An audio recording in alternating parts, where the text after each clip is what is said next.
All right, friends, welcome back to another episode of Trades Talk. I am super excited to dive into this because this is a topic I am extremely passionate about, and I know you are too. It's profitability. So we have Ben Hansen, the Profit Doctor, on the podcast today. Ben, welcome to the show. Justin, thanks for having me. I'm really looking forward to jumping right in and helping some of your listeners maybe improve their profitability in the next 30 days. Well, that's exactly what we're going to do today. We're going to share some ideas. We're going to talk. We're going to swap some stories. So let's start with this, Ben. I just would love for the audience to get a little bit of background. You've done some amazing things in your career, worked at some incredible companies. Would you mind giving us the elevator pitch on your background? Sure. My background was mostly in technology, sales and marketing, Dell, Microsoft, some startups.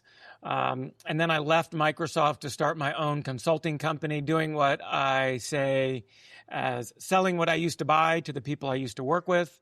And that was marketing, consulting, and staffing back to Microsoft. Did that for about 10 years, was awarded by Inc. magazine 5 years in a row as one of the fastest growing companies in the United States. Grew that from essentially zero to $13 million in revenue and 100 employees in about 8 years. Did some pretty dang good things to generate a lot of cash flow and profitability for myself, and did some not so smart things. And I exited that business, and I really thought, hey, what could I do to give back and be a contribution?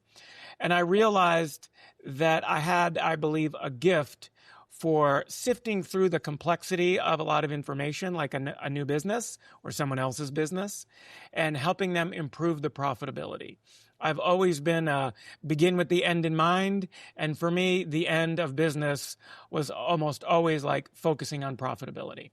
So I think I've got a superpower in helping people with their profitability. And so that's what I do now. The business is called Profit Doctor. And we love working with 7- and 8-figure CEO owners who want to improve the profitability of their business. In many cases, what we see are business owners who are doing pretty good on revenue, millions of dollars of revenue, but they're not taking home hundreds and hundreds of thousands of dollars for themselves. And so we help, as we say, underpaid entrepreneurs become overpaid. I love that quote.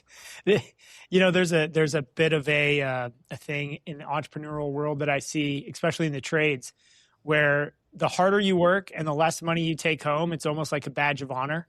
And you kind of say, oh man, if my employees only knew how little I actually made. And I feel like we need to change the narrative and stop feeling guilty for making money in the trades. So I'm really excited to talk about this. Do you find that? Go ahead. Let me jump in there. There's like two or three things you said that were really teeing up some of my favorite conversations. Yes. I really want to bring this down to like super nuts and bolts. So I think why so many business owners may like think of it as a badge of honor to like work and not take home a lot of money. And also with this idea is that we need to grow and more revenue, more customers, more scale, more employees is going to solve the problem.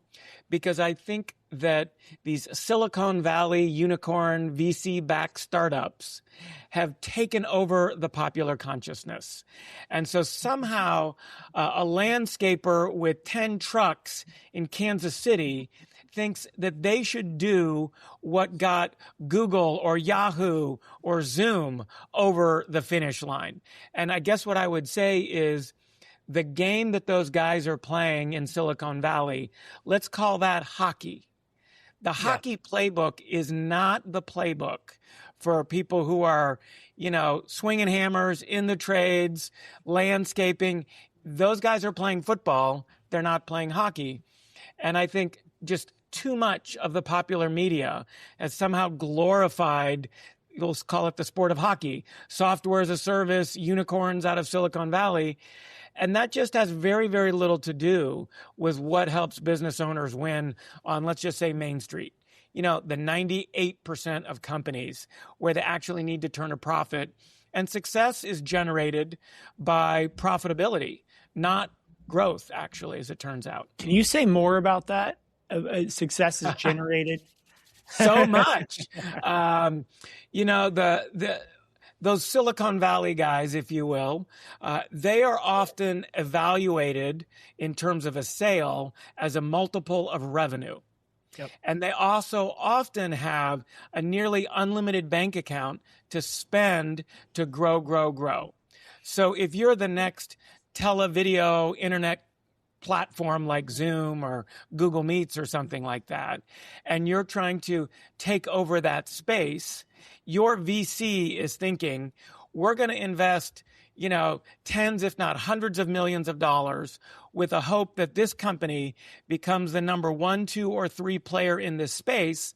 And then we can have a pop on Wall Street or sell it to a big company like Google or Microsoft. And that sale will be valued on some future projection of like capturing the market. Well, I've got to tell you, if you got a $50 million plumbing company in Nashville, nothing that I just said has almost any applicability to what's going on over there. If you are going to sell that company, they are not going to evaluate that based on where you're going to be in like 5 years. They're not going to be generally valuing it primarily based on how much revenue you have. It is going to be a multiple typically of your net profitability. And, you know, that Silicon Valley, those guys are all losing money. Like that big, you know, SpaceX IPO, the earnings per share doesn't even compute because they're not making any money per share. They're a $2 trillion valuation company with negative profitability. I'm going to tell you, if you're a negative profitability plumbing company in Nashville, you don't have an asset that you can sell, really. You have a boat anchor that somebody needs to do a lot of surgery on in order to flip things around so that there is a profit, so that it does become an asset, so that somebody would want to buy it. You wound me up on one of my favorite topics. Just point me in a direction from that. We'll keep going. I love it. So, well, this is what I love talking about. I think a lot of people also will listen to what you just said and say, well, I'm not looking to sell my business, so I'm not too worried about profitability right now because, you know, I don't need to sell. And I have an answer to that, but Ben, I want you to give me your answer to that. Why is running a profitable business important at all times? Not just you go first. You go first. Well, come on. My answer is you should always run a business that's ready to sell. And you should do this as a favor to those you love and care about. Because if you're an owner and you're the majority owner of a business and you were to pass away in a tragic accident or something were to happen to you, God forbid, your family, your spouse, your employees, people will need to liquidate or at least transact that asset to access your estate and access the wealth that you've built for them. And if that asset is not sellable, and most of our balance sheets are very much focused in our personal businesses, then you're doing a disservice to those who you love and care about. That's my real meaning, is like you should always have a business that's sellable. Unless you're liquid 10 million in the bank, then, you know, maybe that's a different story. But I think that's a very small percentage of the trade industry. It's definitely not my story. Yeah. You know, what you just said reminds me of one of my clients. Brian is what we refer to him to maintain a little bit of his anonymity. You know, when he came to me back in 2022, you know, he was having trouble sleeping. He was having anxiety and panic attacks. His company was losing $20,000 a month, and he was really, really struggling.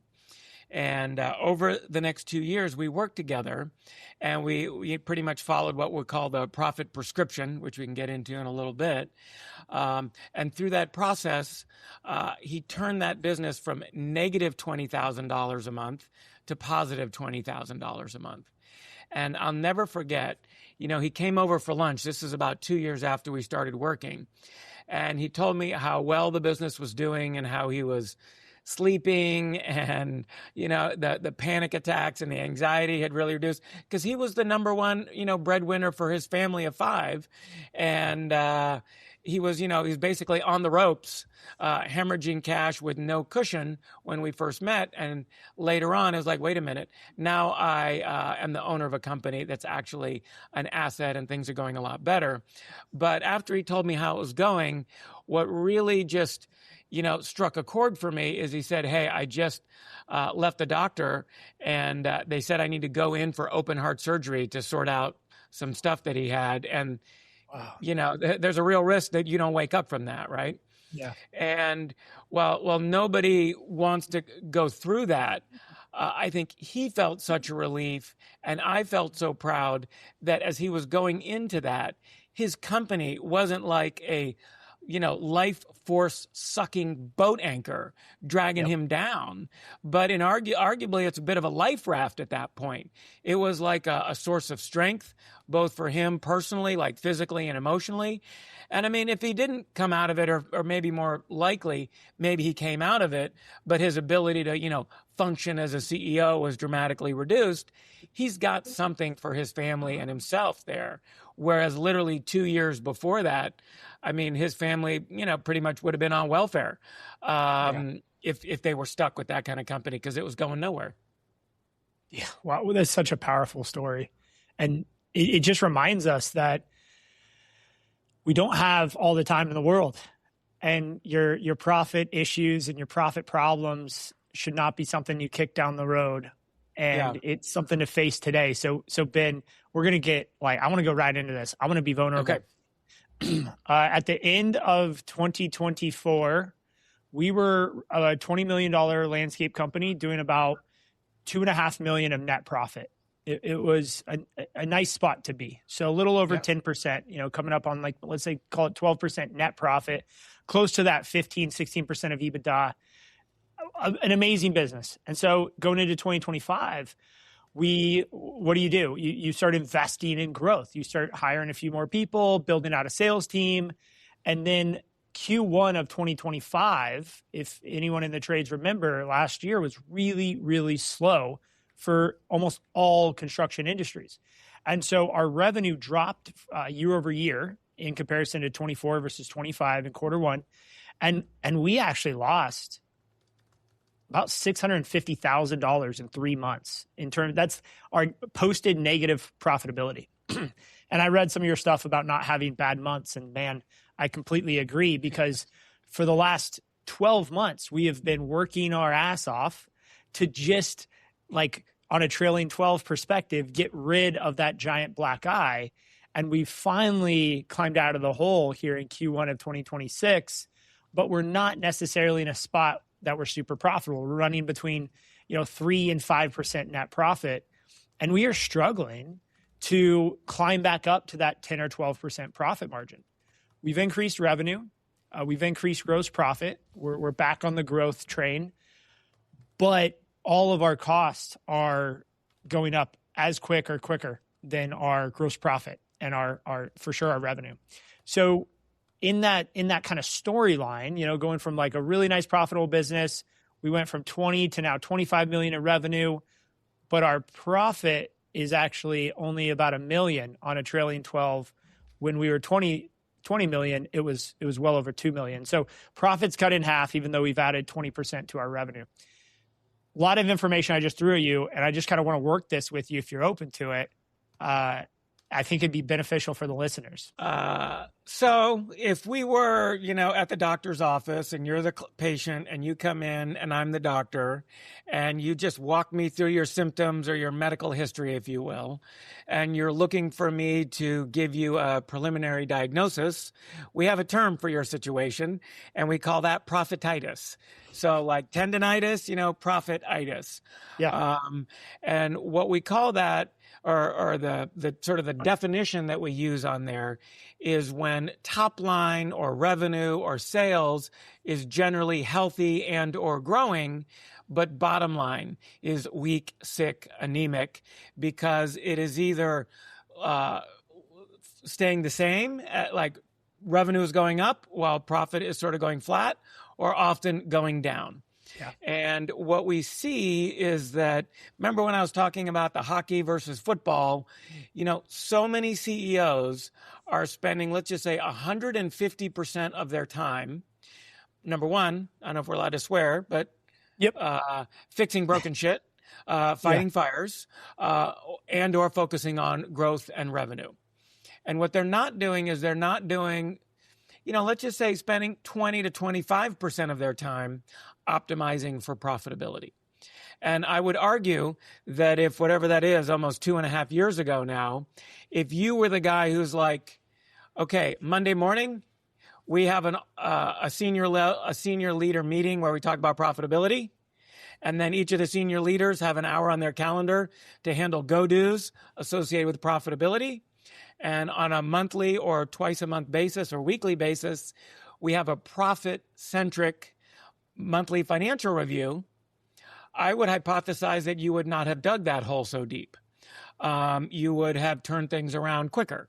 So in our programs that we work with 7- and 8-figure companies to help them improve profitability, one of the things we do is have essentially like so many threads, but one is to have essentially an early warning radar where, you detect if all of a sudden the plane starts losing altitude, you want to know that before the ground wakes you up, right? Yeah. And then the second part of that is, I don't want to put too many words in your mouth, but it wouldn't shock me that you guys were like revenue rather than profit. 100%. And, yeah, I'll give you one free piece of consulting. You use the word gross profit, and I think I would work with my accounting team to replace that with contribution margin. And that might be a good segue for your next question if you wanted to. And let's define contribution margin. So I was just talking with the CEO of about a $20 million company. And it's a heavily service-oriented business, service and labor-oriented business. Like 50% of the cost of what they're delivering is labor, which probably is a lot like everybody who's listening to this podcast here. Yep. And so when they were doing a lot of their analysis, they were looking at gross profit. And the way that they were calculating that is sales minus the hard cost of stuff to deliver that work. So if you're a plumber, I'm just going to say the cost of toilets and pipes and fittings and, bags of concrete to patch stuff up and maybe fuel or I don't know, stuff like that. But if you're a plumber or in landscaping or this guy that I was talking to the other day, the actual labor to do that work is 50% of the cost of the work. So many people in their P&L or in their thinking on things are looking at gross profit where they're essentially taking revenue minus hard costs like materials, maybe fuel, some stuff like that, but often not the cost of their labor. Now, number one, the first thing is to load into that calculation the cost of all your variable labor. So for me, if I ran your business and I had crews out in the field, I don't know how you guys do it, but let's say 20 million, let's say you've got 30 trucks. I don't know. And on probably 40 trucks. I don't know, 50 trucks. And on each truck is, 1 to 4 people, and they go someplace and they start doing some work. I'm thinking landscaping, like mowing and edging. That might not be what you guys do. Yeah, no, that's exactly right. Okay. So I would take all those guys that ride around in the trucks and I would load them into the variable cost. So I would be not talking about just the materials, gasoline and that little fishing line and fixing mowers and stuff, but I would slide into that all the maintenance on those mowers and the new mowers and the 5 guys in each of those, 50 trucks and the gasoline. I'd probably put the cost of the leases of those trucks and the insurance for those trucks. And if people paid me with credit cards, I'd put the credit card processing fees in there and I would shove all of the stuff. So like if you sell 20 million, you have a certain set of costs. Let's say next year you sold 22 million. What else in your accounting would go up by a chunk? that is essentially variable costs. I would try to slot as much of that as possible into the calculation to get to what's called contribution margin. Contribution margin means if I sell another $1 million of this, how much extra, we'll call it gravy, actually comes out of that after covering all the costs that it took to deliver that work that I could use to maybe cover my corporate office or my fat cat CEO salary or the cost of my accountant or something like that. Yeah, this is so great. You're breaking it down like this. This is what I would call unit cost economics, understanding truly what it costs for a team of 4 to go out and maintain something for 1 hour. And you know, it's funny you mentioned this because some of the prescriptions we've put in place to get back into a better spot, and it sounds like it would have been good to talk to you a year ago, are some of what you're saying, right? Like today we have that monthly meeting. I used to, either myself or our controller used to stand up there for 2 hours and go through every single line of business and explain why we're doing well or not well and profitable or not profitable. And about 3 months ago, I said to my COO, John, I go, why are we up here? We need the divisional leaders who are running these service lines to get up here and tell us how they're doing. And that has been an incredible change in the way we are able to have ownership of that P&L in each of our service lines. And that's one of those things that you mentioned, that monthly meeting is an incredibly powerful meeting to say, how did we do last month?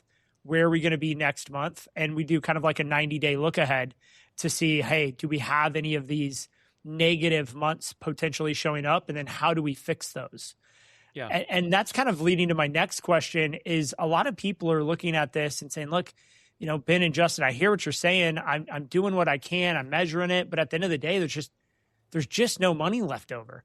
You know, Ben, where do we start when we don't have that profitability in our business? And what are like the first couple actions that you would recommend taking? And this is speaking in generalities, of course. Yeah. I do want to get back to that part you mentioned about the monthly financial review and divisional heads and stuff. So maybe cue that up to come back to the idea that there's no, you know, as they say, we've got too much month at the end of the money, or we're not making we're not making any profitability. And where's it coming from? And so what's the first thing to do, if you will? The first thing to realize, I would say, is in that case, you have a profitability problem. And so many times we see business owners thinking they have a revenue problem. And so if you have a revenue problem, the obvious solution is to go sell more stuff. If you have a profitability problem, the solution to that is not necessarily to go sell more stuff. It's typically to fix your profit problem. And the first best way to fix a profit problem is, number one, to recognize you have one. Cue the music for our profit leaks detector, which we could talk about later. And then secondly, once you identify that you have a profitability problem, is to designate some time, say an hour or 2 on your calendar for you and or a couple of your senior managers to start working on that. And so I call that Money Monday. And does it have to be Monday? Does it have to be Monday? Yeah. No, but Money and Monday rhymes better than Money Wednesday. So that's why I call it Money Monday. And the idea is on your calendar to literally put, we'll just say a 90-minute block every week for you and a couple of your senior leaders, if you have a leadership team, to literally focus on profitability. How can we cut costs? How can we stop doing stuff that's losing us money? How can we shift and reallocate our energies and investments into things that are higher margin, better profitability? How can we fix our reporting or financials or accounting so I can see what the heck is going on? You know, so many business owners really have a good handle on revenue. They know the revenue by client. They know the revenue by location and product type and family and cluster and all these kind of things, but they don't really know profitability.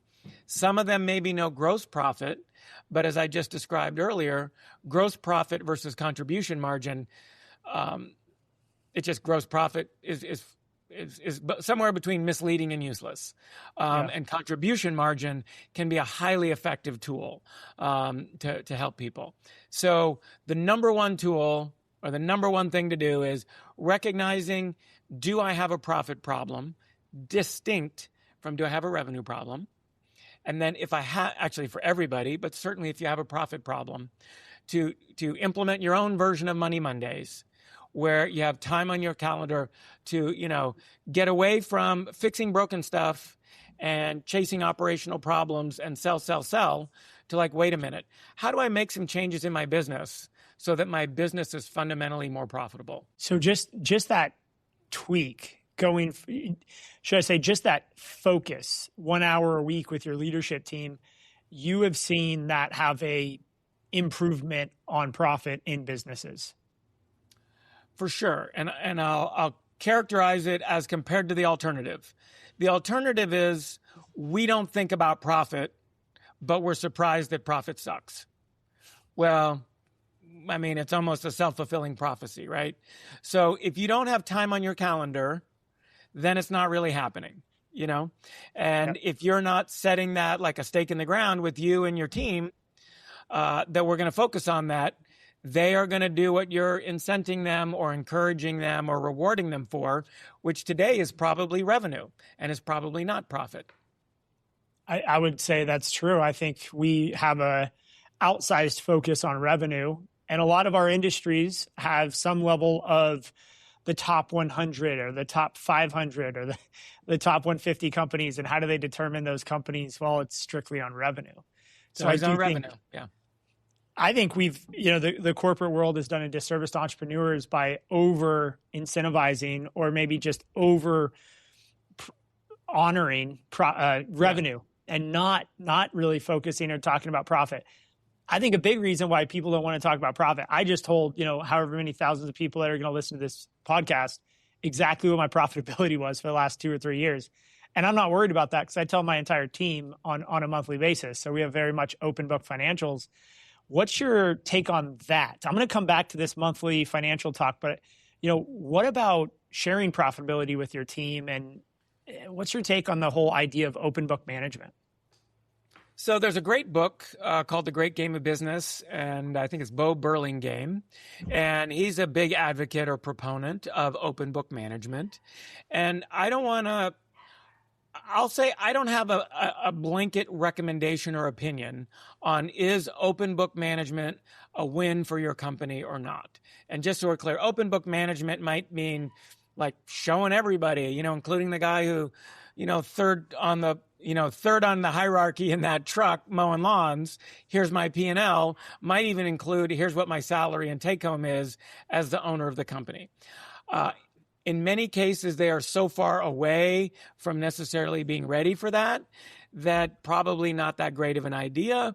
And I generally, it's not a core recommendation for me to recommend focusing on, quote, open book management. But it is a strong recommendation for me to, as a business, think about profitability. And there's a lot of, I'm going to call them proxy measurements of profitability, like margin or contribution margin or spread between, cost and what it takes to deliver, or having a delivery budget. If you were doing larger landscape projects, and maybe you do, like a $200,000 or $2 million engagement where you come and tune up the whole thing and plant the plants and redo the stonework and I don't know, all that stuff, there would likely be an estimate. Let's say it's 200,000. And then in there in the back of your mind or in your calculation, you'd be like, okay, we've got a labor budget of, if we're going to sell it for 200, I don't know, $60,000 worth of, stone and plants and dirt and whatnot. And then $60,000 worth of labor. And then the rest is supposed to be our margin or something. So $60,000 of labor divided by what your costs are. Let's say that's 200 labor hours went into your bid. The question is, are the guys delivering that work, do they know that it's 200 labor hours to complete that project? When they're 50 labor hours in, do you tell them, hey, you're 50 labor hours in, are you a quarter of the way through the work? How about at 100? How about at 150? How about at 200? right? And Yep. so, man, I kind of lost track of the question, but I think I answered it. Yeah, no, this is wherever we're Oh, at. open This book is, management. yes. The point is maybe proxies for profitability is a good example of how you can get, we'll just say 80 to 90% of everything good out of open book management with only, with a lot less of the potential downside or headache if you can give people not just make it about revenue, but there's like a budget to deliver the service. Or when we sell something, we need to keep in track of costs so that we're managing our pricing, for example. So common that business owners will incentivize sales reps on revenue and to give that sales rep the ability to discount. And then they're like, if I take 10% off, will you buy it this second? Yes. Okay, great. But if your net profit margin is 5%, you just lost money on that deal. So, you gotta handle that properly. Yeah. So many great points. I think one point I just want to double click on is that idea of labor hours. And in the trades, especially with fixed price or proposed work, recurring work, labor hours is the biggest indicator to improving that contribution margin. And we have found with open book management, to your point, you need to do a lot of education before you can hand someone a P&L. And at the end of the day, how many lines on that P&L, let's say there's 50 to 100 lines on that P&L, Yep. can that individual actually impact themselves? And at the end of the day, the biggest one they can really impact is the labor and maybe the material too. But primarily it's labor and labor hours. So that's an area where we have put an incredible amount of focus and bonuses and incentivization and pay for performance, which is all about delivering labor hours. And I think that has led us to have a strong contribution margin, but still struggling at times to get that net profit margin to the point where we really want it.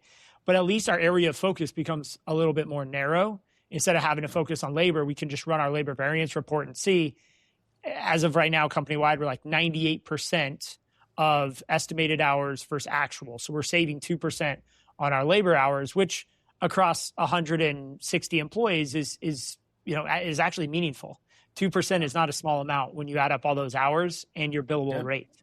So if you think about, if you think about you're struggling to, I forget what the number was, you're at 3 to 5% net profitability. Yeah. Another 2%. I mean, that's 50% of what you're making, But what you said really reminded me of one of my favorite client success stories. We have a client who was in the commercial security systems business. So it's a lot like a trades kind of business where you estimate a project and it requires guys and truck rolls and X number of hours and some materials. And, over a period of the last 20 years, up until we started working together, they had really struggled to get out of the low single digits in terms of profitability. Think like 0 to 5% net profit per year. And they always prided themselves on satisfying the customer. That seems like a good idea. And Cliff, in his video, which you can see at profitdoctor.com/results, I think, he told me that now they, based on what we're talking about, this labor utilization, or more specifically, tracking the hours, communicating that with the crews so that the crew is tracking to deliver the project, quote, on budget. They went from, we are committed to making sure the customer is satisfied, to we are committed to making sure the customer is satisfied, comma, profitably. And as it turns out, profitably, and keeping track of, labor actuals versus labor budget resulted in, for them, a lift from basically low single digits to 20% plus net profitability. So in less than 9 months, they went from basically lowest on the food chain in terms of profitability to top of the stack in their industry. Because they're doing a lot of other things right, but that is one critical thing that for a lot of trades and probably landscaping as well, is like one of the biggest problems. Yeah, I completely agree. And I've seen that lift ourselves personally, and I've seen it in other companies. Mm. Now, I just want to ask you a question on this. With the entrance of private equity into the trades industry, the term EBITDA, earnings before interest, taxes, deductions, and amortizations, has been very commonly used in place of net profit. What is your preference when you're measuring profitability in a company? And do you just ignore EBITDA? Do you have it as part of the conversation? I think it confuses a lot of people. I just wanted to address it before we moved on. Yeah. EBITDA comes out of, Wall Street and big companies and private, as you're saying, private equity. I would say that it's much more applicable when you start approaching, several $100 million and up kinds of businesses. In the 1 million to 100 million, I don't know that I really love EBITDA. Sorry, I don't love EBITDA for that segment. I think net profitability or net operating profitability would be absolutely the way to go.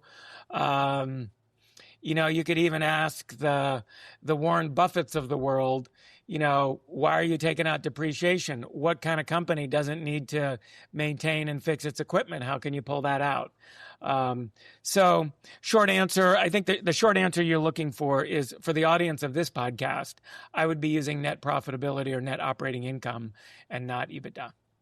Awesome. And to dig into that one more level, I do talk to a lot of entrepreneurs out there, and they say, hey, look, my net profit is low, but don't tell the IRS this, but we do run a lot of our, we redid our roof in my kid's private school, in my so-and-so car through the business. So that's why it's low. It's hard to, I don't want us to go out and give a bunch of tax advice here. So let's let's just say we're not going to give tax advice, but let's just say from a business and profitability, like cleanliness perspective, how do you handle that when you step into a business that has financials that are, let's just say, a bit messy? Yeah. There's like 3 layers of that. The first one is, anytime a business owner tells me my P&L makes it, it's okay that my business doesn't show a profit, insert everything else that they say.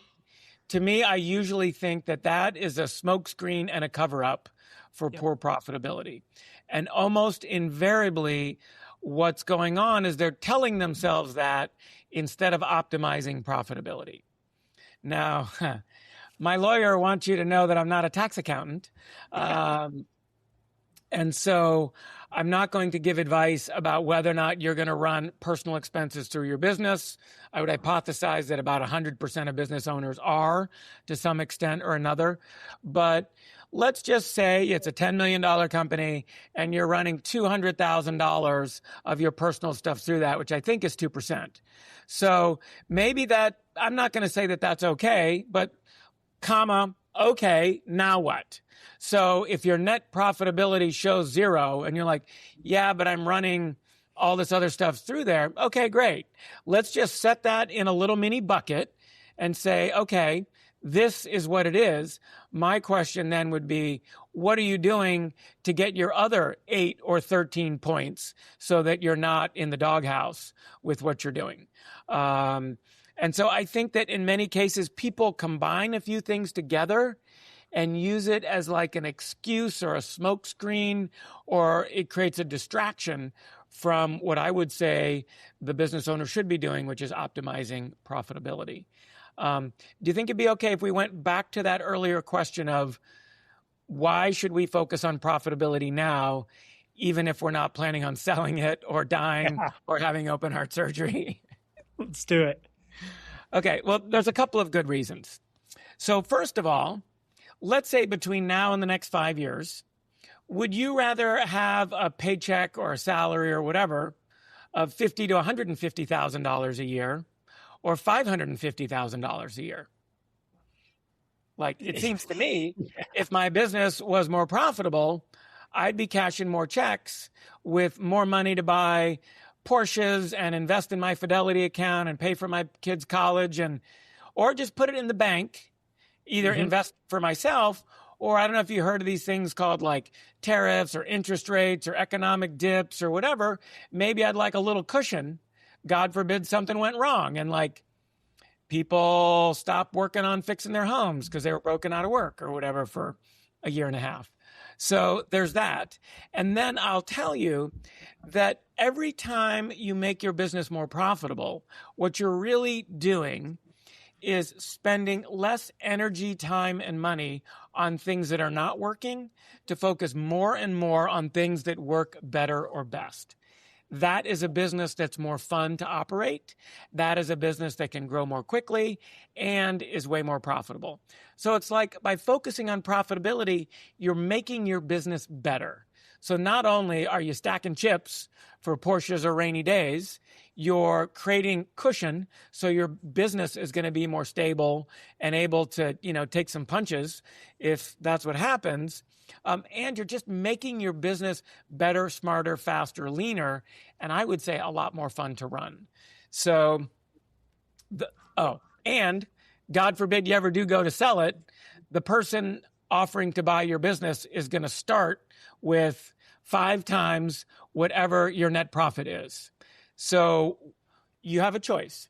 You can run a company for the next 5 years that's really sloppy on profit so that when you go to sell it, you can sell it for half price.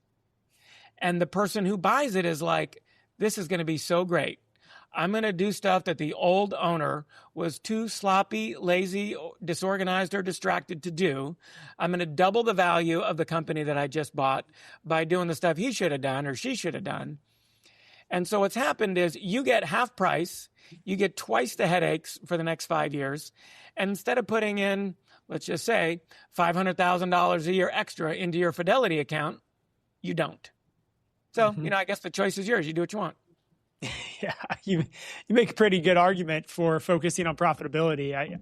I think that's part of this problem is it's easier to focus on revenue. It's easier to go sell more. And a lot of CEOs, I believe, come from a place where all you could do is sell more to get to the next job and keep the crews working. And this is just an area that there's just not enough discussion on. There's not enough education on. There's not enough focus on. And so, Ben, that kind of leads me to my next question, which is, all right, we believe you, we hear you, and we're going to do it. We're going to focus on profitability next week. Let's talk about what that meeting looks like. If you can, maybe I'm going to go back to that question of your divisional leaders giving the P&L and profitability update every month versus maybe the CEO or CFO. What are some of those things that you see leading profitability companies doing that others just don't do? Well, we talked about Money Mondays as the biggest first tool, which is recognizing you have a problem and dedicating time and energy to doing something about it. One of the next steps is being able to actually understand and measure and scope out the problem a little bit.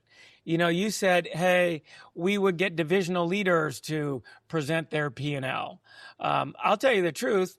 I would hypothesize that 60% of the people listening to this, they themselves don't feel comfortable reading their own P&L. And it's a group problem. Accountants, surprisingly, do not think it's their job most of the time to produce a P&L. Or CPAs, accountants, bookkeepers, in many cases, do not see that it's their job for the CEO and the company to be more successful and for them to use their knowledge of finance and accounting to make it brain dead easy for that CEO or their management team to understand, read those financials, quickly get to the right conclusion and take action. They are often much more centered on how do we produce a report that is legally defensible for the IRS. And I'm not saying that that's not also a good idea, but I would rather have a report that a CEO can successfully run their business and make tons of money and will not worry about the IRS later, but will also worry about the IRS. So we'll have the CPA focus on the IRS. Say again? Sorry, go ahead. Go ahead. I was Uh, saying, let's let the CPA work on the IRS stuff, and let's let the yeah, CEO focus on profitability. yeah. But I guess you're asking like what should happen. In that, let's say, monthly financial review, there should be a set of financials that is easy to understand and review and get to some useful outcomes with. And that typically requires a shift for the people who are producing it and a shift in education and capability for the people who are consuming it. So I'll use that as a little bit of a segue. We offer a program, we call it the Profit Doctor 180. It is a 6-month program. We guarantee that people will improve their profitability. Go into all the details on our website or schedule a conversation with me or whatever. But in there, among the things that we cover are, do you have a profitability problem? How to go about it? Money Mondays, how to restructure your financials and your contribution margin versus gross margin, whatever, so that you're actually measuring and having a good understanding of what's going on with profitability. And what we find is first we fix profitability, then we fix some of those measurements and cash flow stuff and financials and financial review sessions. But the coolest thing is in many cases, people can make a lot more money from the business that they already have, to basically keep more of what they're making, to go from underpaid to overpaid. And then once you clean things up a little bit, it often allows you to grow much quicker, faster, smoothly, more easily. And the growth that we show people how to get is not just more of the same, which for many people listening is resulting in a business that's not making very much money. Why have a business that's twice as big that makes no more money? That seems counterintuitive. But once you clean up what you've got, and let's say that's a money machine, and then you make it 50% bigger, now it's a 50% bigger money machine producing even 50% more. And that's where we love to help people get to. That's great. And it does seem like turning your profit around first and then growing revenue second seems to be the order of events that should be employed here based on what you're saying. Because if we double our business and we're not fixing the profit issue, then we're just doubling the issue, which means even less time for the CEO to focus on profitability. Yeah. And for those of you who are like, hey, I want to do right by my family, I want to do right by my employees and my customers, it's kind of a big fallacy out there that by not focusing on profitability, you're somehow the guy or gal who's a better boss or kinder or more generous to their employees or their customers. And I'll tell you, I just don't think that's true. Would you rather work at a company that's teetering on bankruptcy or a company that is like strong, profitable, and growing? That is a company that is going to give you more opportunities, is going to be able to invest in, I don't know, better equipment and good team members and stuff like that. And if you're a customer, do you want to be the customer of a plumbing company that can barely hang on to their staff, is about to go out of business at any time? They're going to come, they're going to redo all my plumbing, and a year from now, they're not going to be in business to support that? Or the people who they send out are the people who are like bottom of the barrel, couldn't get a job anywhere else, but because this company is so desperate, that's who they had? I don't want to be a customer of that company. I don't want to be an employee of that company. And I'll tell you, the family side, that story with Brian, don't you think his family breathed easier, was happier when Brian went from can't sleep, anxiety, panic attacks, tanking the family's financial future, to like got all that stuff handled, cool, calm, collected. Actually, they recently sold their company for a 7-figure exit check. Don't you think wife and kids picked up on dad's a better human when things were turned around? And so I think that being more profitable just cascades through, a river of goodness through all other parts of what's going on. I completely agree with that. I think it's really, man, so many good points there, Ben.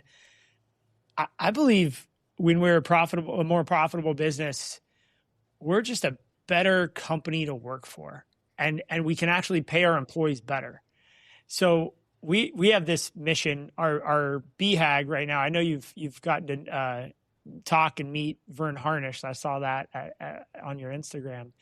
I saw Vern talk in 2015, and he explained this idea of a big, hairy, audacious goal and the Rockefeller habits and the scale-up methodologies. I kind of grabbed onto that at a young age. Yeah, I could see the scale-up book right behind you.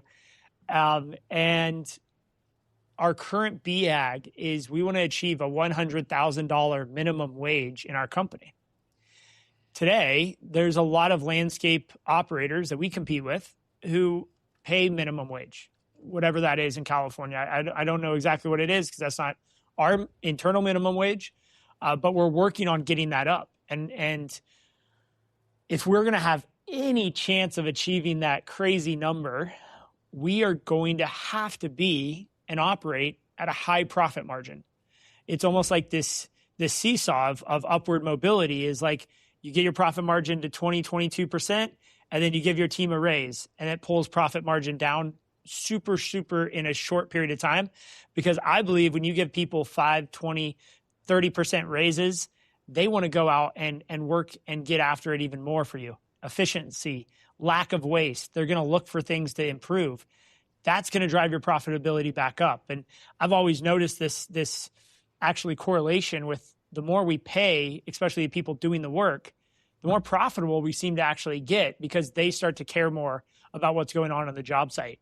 And I don't know if this applies to other industries. I think there probably is a correlation, but I know in the trades industries and in the landscape industry, the amount of excitement, happiness, engagement, fulfillment that your crews have directly correlates to their ability to meet the targets on labor hours and so on and so forth. So, like, what's your thoughts on that? I just threw a bunch of stuff at you here.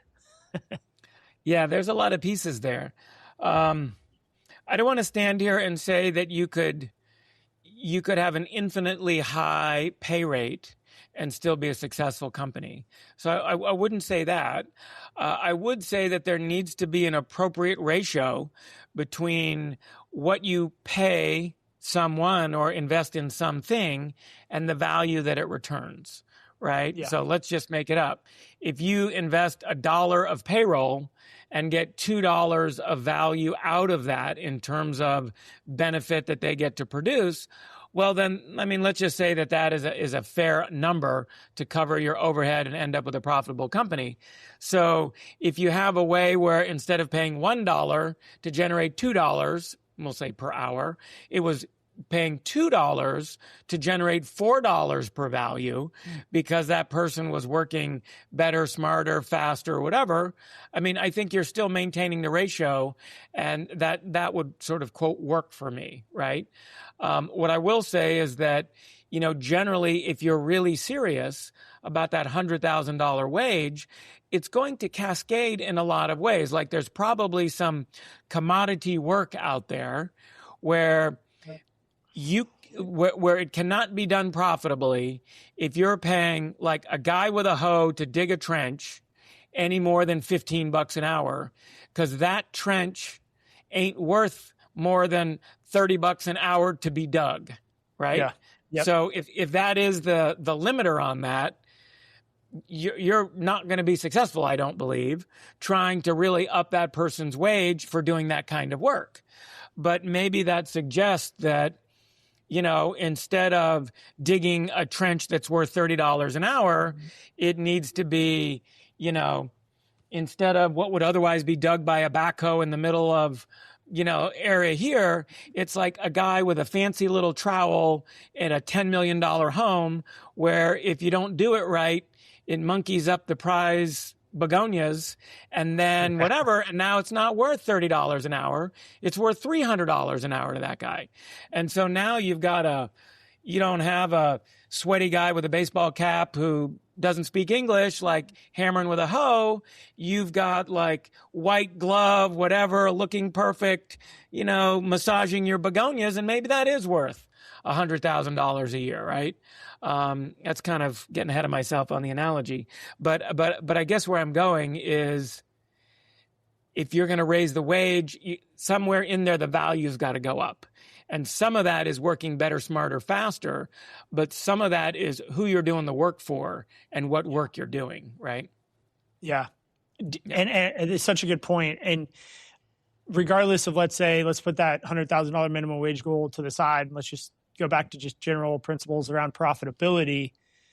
Does this same concept apply? Do you see companies going after a service line that is just not going to ever support their overhead and the company they've built, and then adjusting that to a different type of service line, let's say from just strictly mowing lawns to then fertilizing those lawns? I mean, maybe it's a higher level technician doing work that you can charge more for. Is that some of those levers that you're looking to pull to increase profitability in a company? Yeah, I think you should do this job. No, absolutely. Some of the biggest levers to be pulled, and if you get the profit leakage detector that we offer for free, a couple of the big ones talk about the customer, what kind of customer you're working with, and then what kind of services and products you're offering.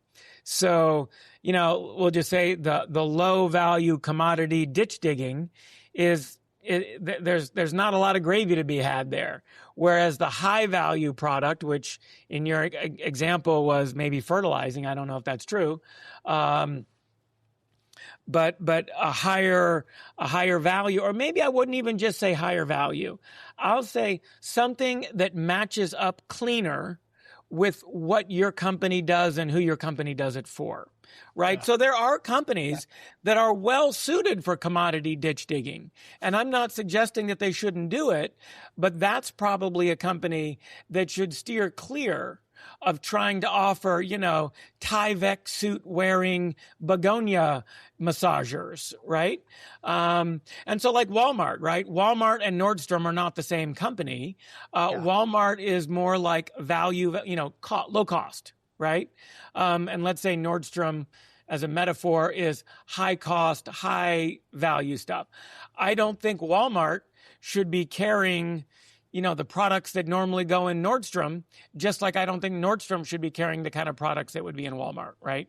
So I don't know if I'd use the phrase pick your lane, but we invite people to double down on their sweet spots. Those are the types of customers and the kinds of products and services where they're especially good. And generally especially good means that for every dollar or hour of investment that they put into generating, producing, servicing, whatever that, they get a pretty darn good return, right? Versus something else that's not in their sweet spot that they tend not to be real successful with for so many reasons, Such good advice, because I do think right now they're with social media and everything else, people are seeing other companies post about a service line and they go, we should be doing that too. That looks amazing. Look at the EBITDA multiples on that service line. And then they go start trying to sell more of that, even though they're Nordstrom and now they're trying to sell Walmart products and vice versa. And I think that might be a bit of a plague right now to shiny object CEOs like myself who are maybe chasing things for the wrong reasons. So I love this conversation. It brings it back to this foundational level of who we are and who we want to be. So Ben, I want to ask you this is, if I'm listening to this podcast and I'm just like, this sounds exactly what I need to be focusing on, but I don't have that leadership team. I don't have I don't know where to start. You mentioned, and we're going to put a link in here to the profit leak detector tool. What else do you offer in terms of helping companies do that profit 180 and get back to a place where they can be happy and sleep well again at night? Yeah. Well, there's a free tool, as you mentioned, the profit leakage detector. It's kind of like a self-assessment. If you sign up for it and download it, also comes with a few videos to just kind of walk you through how to fill it out properly. That helps you just identify where and maybe how badly you might have some profitability leaks. We also offer a Profit 180, which is our key program to help 7- and 8-figure businesses add at least 5 points of additional profitability. And just to put that in context, if you're a $2 million a year revenue business, another 5 percentage points of net profitability is like generating another $100,000 a year of extra profitability or pay for you as the owner. So over 5 years, that would be $500,000 of extra profitability. And if you were to ever try to sell that or value the business, that would add roughly another $500,000 of value to that business. So the Profit 180 is incredibly effective at helping 7- and 8-figure companies improve their profitability. Again, we kind of covered some of the most, free and first step type tools, like identifying, do you have a profit problem? Once you know you have that, trying to sell your way out of a profit problem rarely works. So what I would recommend is Monday Mondays, an hour or two a week. You and your leadership team, God forbid 4 hours, start hammering on profitability. And once you kind of tune up some of your profitability, then it makes it easier to grow. Then growth adds value. If you're at low single-digit profitability, how is another $1 million of revenue going to help you? People often think, well, that $1 million is going to come to me at my gross profit percentage, which is like 50%. So it's really going to add a lot. The problem is you're not going to get that other $1 million in revenue for free. You're going to do more of what you've been doing to generate the millions of dollars that you already have. And since that's averaging about zero, why is that next million going to somehow, you're going to have to, fight for it, right? It's not like it's just going to come to you so easy. And so how is it that next million is going to be so much cheaper to acquire than the last million? We kind of joke is a wrong word. We try to help people understand when they have our classic profititis, Justin, high profit at 20 million, 10% net profit at 20 million, 5% net profit at 24 million. And they're thinking if we could just get to 26 million, it'd fix all our problems. And you're like, wait a minute. You were doing better when you were smaller. How is going to be bigger going to fix that problem? And the answer is it usually doesn't. Yeah. Well, Ben, I've enjoyed this conversation and I've got some notes and some takeaways myself. This is one of the reasons, guys, I do this podcast so I can learn something too. So this has been great. And Ben, I end the show asking for a trade secret from all of our guests, something that they've learned over the years. Maybe it's a myth that you can bust today for us, but I'll ask you that to wrap the show up. What's a trade secret you want to leave our guests with today? Yeah. Well, I feel like I already landed some good nuggets, Money Mondays, focusing on profit. You can't, grow your way out of a profit problem, that sort of thing. What I'll say is the single most important tool, once you've really dug into what the heck is going on, knowing what's happening, is instead of, in order to improve profitability quickly, that is what we call the 50-20 rule. So let's pretend that we have gone through the profit leakage detector and identified that our services line, we offer, let's say, 20 different kinds of services, whether it's lawn care or plumbing or whatever, right? We replace water heaters, we replace toilets, we troubleshoot for leaks, I don't know, all the other stuff that a plumber might do, right? And we looked at these and we realized that the services that we offer, the portfolio, is one of our weakest areas where we have a lot of profit leakage. The single fastest, best way to tackle that, trade secret alert, is what we call the 50-20 rule, which is to cut half of the worst 20% in that area in the next 30 days. So let's go back to plumbing because it just shows how little I know about plumbing.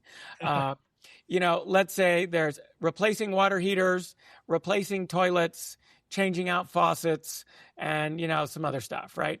So if we identify that fixing a drippy faucet and repairing, not replacing a toilet that runs are things that are some of our worst services in terms of profitability, I would say if we identified those two, and those were the bottom 20%, how could you at least cut one of them within 30 days?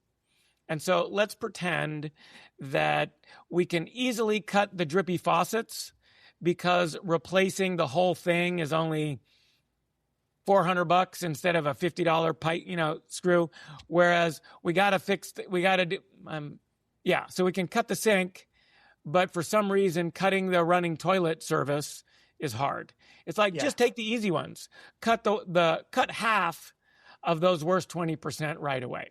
And so I guess my point is cutting from the bottom is the fastest tool to improving profitability once you've identified an area that is like a problem area. I love this. And this is again why I would advocate to find someone you can work with as a CEO. If you are a CEO, finding someone, whether it's, yourself, Ben, or someone else, is like finding someone to help you with this stuff is so key because it's really, really easy to find this. And I think it's easy to go find this cut. It's really hard to then go cut it. And to make that decision, you have to have someone in your corner helping you to make and hold these decisions. It's easy to do for the first month. It's really hard to do for a year. And I think that's where most CEOs will fail implementing a lot of what you said today, is that they'll do it for the month of July or whenever they're listening to this, but then they go back to this distracted CEO that they always have been. I mean, that is my history. That is why I've always had a coach for the last 10 years, is because it's really hard to execute this stuff. So, I might just share, let's just take landscaping and pretend it's a proxy for, plumbing and cabinetry and installing doors and replacing flooring or whatnot. How many people who own a company that installs flooring in homes or small businesses, started that journey as a CFO or finance expert? Almost probably zero. Nearly zero. Most of those people started in the trade itself. And there's nothing wrong with that. I think it's great. It just suggests that many of those people are not wired the same as that, we'll just say, business consultant, right? Yep. And it's unlikely that any CEO is going to be excellent at everything. And just like they think, well, I'm probably not going to learn how to be a CPA, so I'm going to hire a CPA. I'll just say this thing about profit optimization. It's a very narrow specialization. Most CFOs, most CPAs do not specialize in this. That's why so many of my clients already have CFOs, already have CPAs, still have the problem. So as you said, having a coach can be incredibly, incredibly powerful. And I just think at least 2/3 of CEOs are just not wired, out of the box, to be profit optimizers. 1/3 is, but then another third is sort of average on profitability, and 1/3 is not so strong there. So I just invite you guys to, go get some help. Awesome. Well, let's end it there. Ben, thank you so much for everything today. Appreciate what you're doing. We're going to have a link to your website, to your socials, and to that free tool in the notes below. Other than that, have a great, fantastic rest of your day. And thanks for coming on Trades Talk. Thanks, Justin. I really enjoyed it. Thanks for tuning in to Trades Talk, where the next generation of disruptors comes to raise the bar. If you got value from today's episode, share it with someone in the trades who's ready to level up. For more tools, insights, and community, follow host Justin White and join the movement at jwhitegroup.com.